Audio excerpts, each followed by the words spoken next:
Хэрвээ Олимп руу ингээд Олимпиад ирэхийг явуул Монголоос хамгийн анхны Олимпийн дуулын цааны тамирчин болно гэдгийг ер нь бол мэдчихсэн. Гэхдээ ингээд яг гол нь эрхээ авч чадахгүй дээр л хамгийн их эргэлж исэн. Гэтэ яг тэр эргэлзээг маань багш тасгалжуулагч маань надад итгэж гэр бүл маань бүхэл чадлаараа намайг дэмжин итгэж тэгээд тэгэхээр яг тэгээд ирэхлээр би яг ингээ хойшоо суух ингээд өөртөө итгэлгүй байх ингээд ямар ч боломжгүй болчихоо. Тэгэл хичээсэн дээ. Ер нь намайг уралж байгаа ч гэсэн ер нь бол биднэрт айгүй боломж байсан. Одоо жишээ нь би Сочи Олимпиад 192 оноотой 180 оноо болохын тулд 10 оноо. Ер нь бол авчих боломж айгүй байсан. Тухайн үед бол биднэрт ийм дэмжлэг одоо юу гэдэг гадагшаа тэмцээнд явах зардал мөнгө ийм байхгүй учраас тэгэл бид нэр ингээ гацаа зогсчдөг байсан. Ерөнхийдөө бол би яг цааны спорт яг өөрөө яг би энэ спортод дуртай гэж анх сонгоогүй. Яг гэр бүлийн маань ах эгч нар тэгээ аав ээж маань ингээд хичээлээр явцсан байсан. Ах эгч маань тамирчин байсан.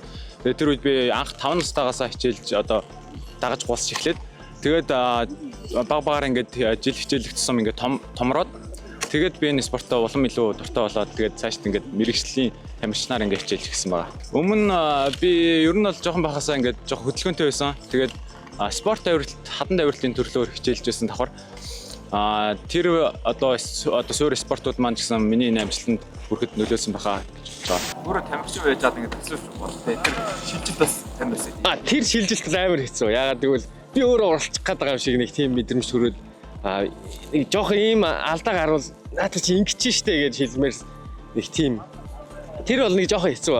Одоо бол асуудалгүй. Спортыг дэмжигч Эрдэнэс 5 толгой.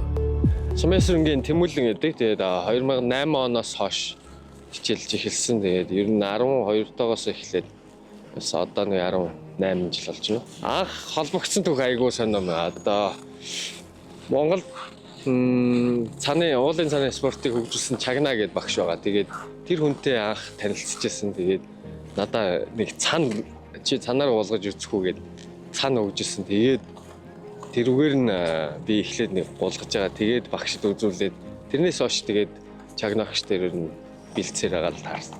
2022 оны Олимпийг би ах эгч гэр бүлтэйгээ ингээд зурагтаар яг ингээд үзээ суужсан. Тэр үед ингээд Монголоос ингээд ямар ч тамирчин байхгүй. Тэгээд ингээд ер нь өмнө он жилүүдэд ингээд нэг ч тамирчин оролцож байгаагүй. Тэгээ яг тэр үед би ингээд бодохдоо яг 2026 онд би одоо чинь 20 настай байх юм байна. Тэгэхээр би яг тэр үед миний хамгийн том боломж тэр үед гарч ирэх юм байна. Тэгэхээр одооноос ингээд хичээлж яг ингээд тамирчнаар Олимпиад ирэхлүүгээ зүтгэе гэж тэр үед шийдсэн. Хамгийн хэцүү зүйл гэвэл өмнө онд би яг жилийн өмнө би Олимпиад ирэхийг ингээд сүүлийн жил 2024 онд анх Олимпиад ирэх юм маань ингээд тэмцээнүүд маань нэгж эхэлсэн. Гэхдээ би өмнө яг жилийн өмнө гэхэд би Олимпиад ирэхийг авч чадаагүй хүрэхэд хол байсан. Яг тэр үед би яг бодохдоо яг Олимпиадыг авч чадах болов яг хэрвээ чадахгүй бол одоо яах вэ хүмүүс яг юу гэж бодох бол гэж хамгийн их айжсан. Тэгээд ингээд ийм олон жил хичээлчээд ингээд энэ хүртэл явчаад чадахгүй бол яах вэ гэдэг айдас хамгийн хэцүү байсан та. Хамгийн гоё нь гэвэл өмнө оны 2025 оны 2-3 сарын хугацаанд 2-3 сард би Солонгос улсад бэлтгэлжилтэд хангаад тэмцээндээ ороод тэр үед хамгийн Олимп руу одоо төгсөн оноогоо авч чадсан. Тэр л хамгийн том ихтгэл болсон доо. Ерөнхийдөө бол манай спорт чинь эр зөргийн спорт. Бүхий л яг үед ингээд бэртэл хэмтлээс одоо хол байхын тулд сэтгэл санаагаа бэлдээд уулын уруу хамгийн санаараа таягдаал гардаг да. Мэдээллийн ивент тэтгэгч Апу мөргөлж өөдөө. За энэ аялал Ариунбат болохоор 24 онд Шигшээгийн тамирчин болж орсон. Би бас Шигшээгийн дасгалжуулагчаар 24 онд орсон. Тэгээ ер нь бол сүүлийн 2 жилийн хугацаанд л бид нэр яг Шигшээг рүү ороод одоо Шигшээг бол 2 тамирчинтай байгаа. Тэгээд тэрнээс эхлээд л ер нь тэмцээнүүдэд ороод оноогоо цуглуулаад яг өмнөх нөгөө Олимпийн онооны шалгуур бол арай бага байсан 160. Тэрний өмнөх нь намайг уралж байхад бол 180 байсан.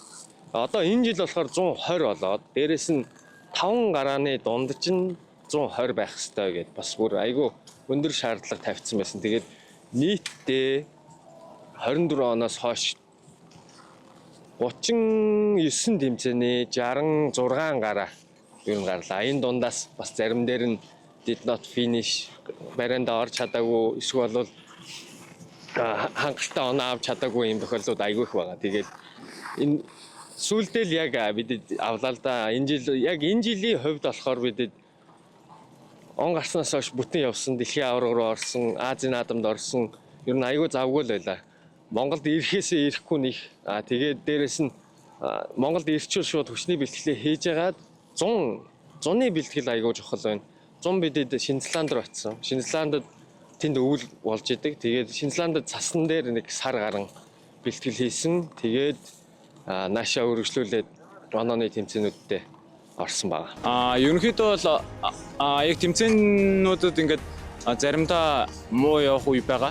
Мэдээж тамирчид тэр үед би өөртөө яг энэ тэмцээнд л яг ингэж оролцсон. Түүнээс бол дараагийн тэмцээндээ яг энэ тэмцээнээ мартаад хамгийн сайнаараа дахиад хичээхэд болно гэдэг одоо урам зориг өөртөө дотроо хэлдэг дээ.